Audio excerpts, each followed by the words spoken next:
Hi, we're going to do an injection technique using the blunt cannula. You've actually seen me do injections to the tear troughs with traditional needles.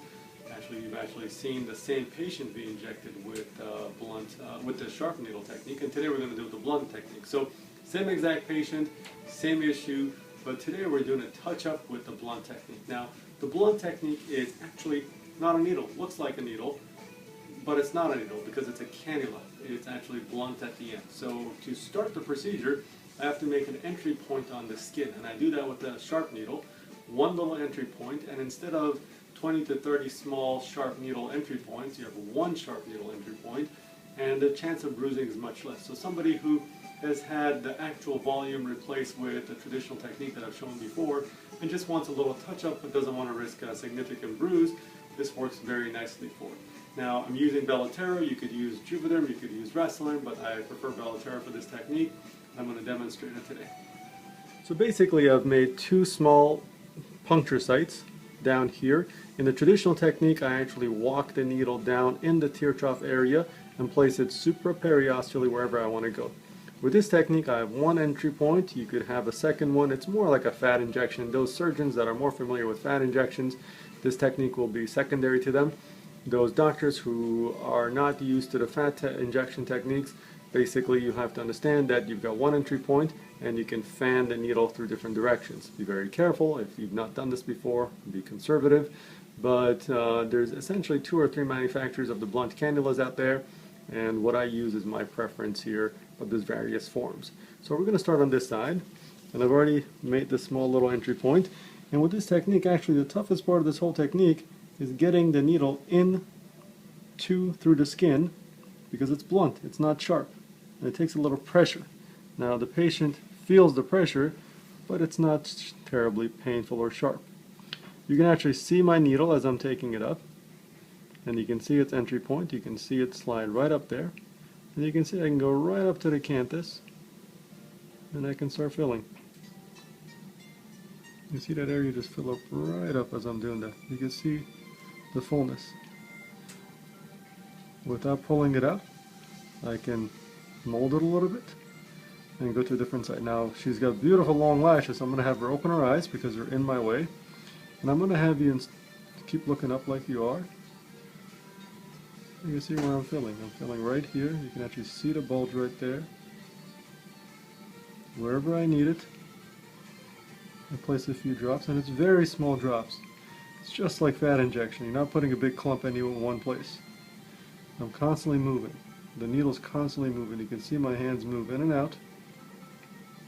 And this movement with my fingers on the plunger disperses the fillers exactly where I need it to go.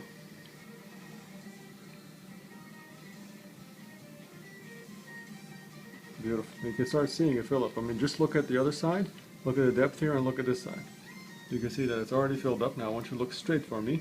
And when you look up, the tear troughs get worse, but look straight. And as you look straight, you can see this side is hollow, this side is filled up. And I actually just slightly overfill because there is going to be some swelling. And I do mix lidocaine in with this. So I want it just slightly fuller.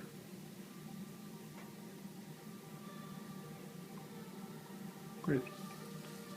And you can see that quickly how the tear troughs, if you look at both sides, you've got the depth here, and this side, if you just keep looking straight, it's definitely fuller right in that area. Now I'm going to go and do the other side, right on the lateral aspect. How do you feel? You can't feel a thing. Not a thing? Not a thing. How about the pressure of this part? Nope. Like I said, this is the part that just takes a little effort to get it in. Once you're in, it slides nicely. You can see my cannula tip right there. This is actually a tender area. I've had patients grimace a little bit in that area. But you can actually get up even above that and place a few drops of filler. Again, it's all done with the same entry point. I don't need to go to several puncture sites.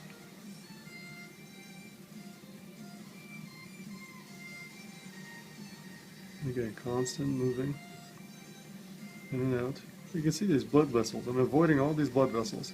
With the traditional technique, those are all in the way. And if you have seen the previous video of me doing this exact patient, you'll see that she did bleed quite a bit, and then she had some bruises for some time. With this technique, I've got 0 bruises right now. Not a drop of bruise. The only bleeding is out of this side, which will close up nicely.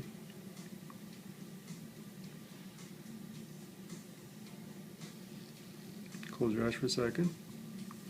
So the tear troughs and the fat pads are dynamic. It depends on eye position and movement. It's important to check them with eyes in different positions. Eyes closed, eyes open.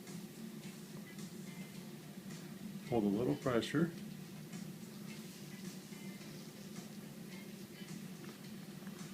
And you can see. Just compare. What I want you to do is compare her right and left eye. And actually, if the camera pan back a little bit, you can see that better. You can see how this eye, nice and smooth and full. If you look at the other side, there is more of that darkness on this side. There's more of a tear trough. Now, the skin thinness needs to be covered with makeup, but you can see the fullness. And if you move the camera up and down, you actually really see that. If you actually hold it up there, it's one of the best positions to be able to see that.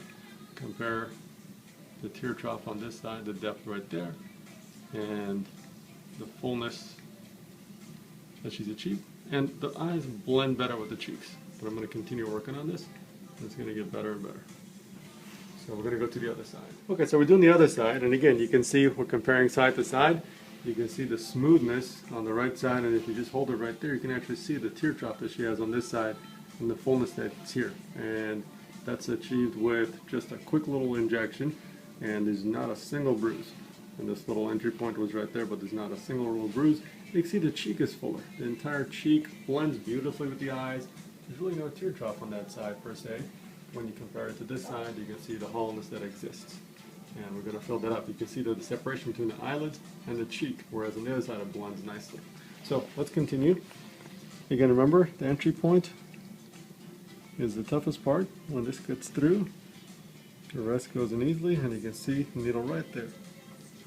And you can see my needle right there.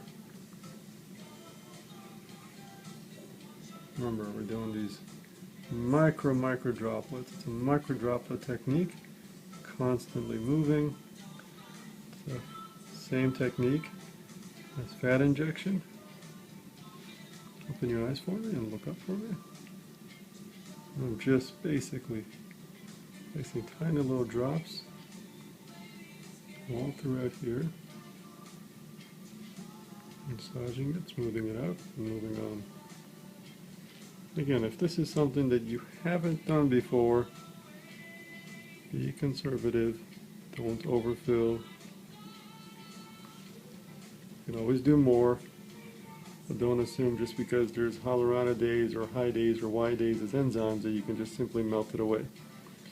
That's not something that is advisable. Yeah, there's not a single bruise. That's the beauty of this technique, and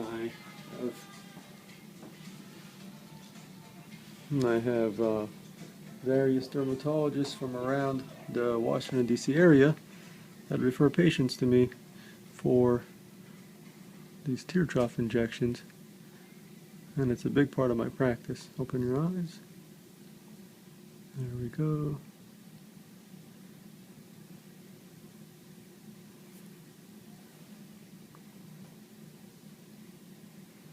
You can see the needle again moving. You can see my hand. You can see my other hand is actually helping me out. That's really important.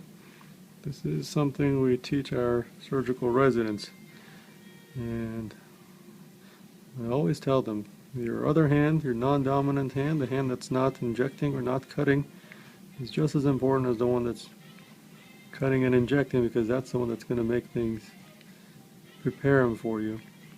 Close your eyes for me for a second. So our patient is getting this done before a big event, and she could go to it this weekend with 0 bruises, and that's the beauty of it. With the traditional technique, I would tell people you need at least a month of no major events, just in case you get any bruises.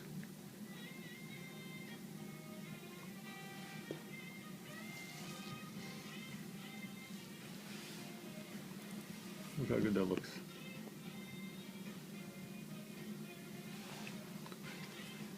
When you're that close, it'll just start from a little farther back. Because when your hand is there, it creates shadows. Take a look. Oh, that's awesome. I cannot believe there's no bruising. Let me see it. Oh, it's Okay, really over heavy. here.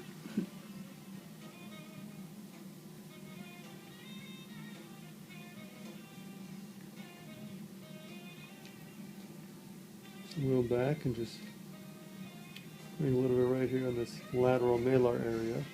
Your eyes are heavy because they're numb. I'll put numbing medicine in it. This feels very weird, but it looks really, really good. Open your eyes and look up.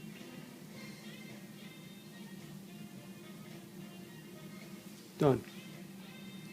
That's done, not a single bruise. She's ready to go out. So this was the blunt Cannula technique. I'm Dr. Mederi in the Washington, D.C. area. I'm happy to show these techniques, and if there's any comments, please post it and I'll try to answer them as I get them. Thank you.